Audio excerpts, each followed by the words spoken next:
अजित पवारांशी संबंधित जरंडेश्वर कारखान्यांमुळे नागरिकांचं आरोग्य धोक्यात असल्याची माहिती आता समोर आली आहे। जरंडेश्वर कारखान्याच्या पाण्यामुळे तीळगंगा प्रदूषित होतीये। दुर्गंधीयुक्त पाण्यामुळे कुमठे, आसरे, कोरेगावकर हैराण झालेत। तीळगंगा नदीकाठच्या बहुसंख्य विहिरींचं पाणीही दूषित झालंय। स्थानिक नागरिकांनी लोकशाहीकडे त्यांच्या व्यथा मांडल्यात, तर गावकऱ्यांची कुठली तक्रार आली नसल्याचा पालकमंत्री शंभूराजे देसाईंनी मात्र दावा केलाय। त्यामुळे मोठी बातमी आता समोर येतेय। अजित पवारांशी संबंधित जरंडेश्वर कारखान्यामुळे नागरिकांचं आरोग्य धोक्यात आल्याचं सध्या पाहायला मिळतंय। जरंडेश्वर कारखान्याच्या पाण्यामुळे तीळगंगा प्रदूषित झाली आहे। दुर्गंधीयुक्त पाण्यामुळे कुमठे, आसरे, कोरेगावकर हैराण झाल्याचं पाहायला मिळतंय। तर तीळगंगा नदीच्या बहुसंख्य विहिरींचं पाणीही दूषित झालंय। स्थानिक नागरिकांनी लोकशाही मराठीकडे त्यांच्या व्यथा मांडल्या।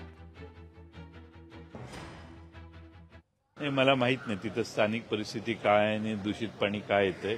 ती कारण मीमांसा स्थानिक लोक बघतील आणि त्याच्यावर तिथले स्थानिक आमदार जे आहेत ते लोकांची काय परिस्थिती आहे ते बघून योग्य त्या पद्धतीने कारवाई करतील, नाहीतर मग तिथं स्थानिक कार्यकर्ते ते त्याच्यावर बघतील।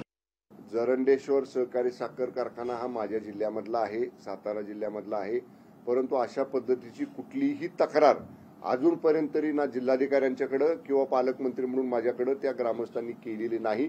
परंतु जर अशी काही तक्रार त्यांनी स्थानिक प्रशासनाकडे दिली असेल किंवा स्थानिक अधिकाऱ्यांच्याकडे दिली असेल, मी ताबडतोब जिल्हाधिकाऱ्यांना सूचना देईन की अशा पद्धतीने जर कुठे वेस्ट वॉटर इफ्युलंट ट्रीटमेंट न करता जर जात असेल त्या कारण मी कारखानदार आहे, आपण अशा वेस्ट वॉटरवरती इफ्युलंट ट्रीटमेंट करतो आणि ते शुद्ध करून बाग बगीचाला वगैरे इतर कामासाठी, शेतीसाठी वगैरे आपण वापरतो।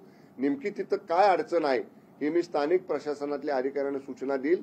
ग्रामस्थांना या प्रदूषित पाण्याचा त्रास होणार नाही या बाबतीतल्या सक्त सूचना जरंडेश्वर कारखाना प्रशासनाला दिल्या जातील।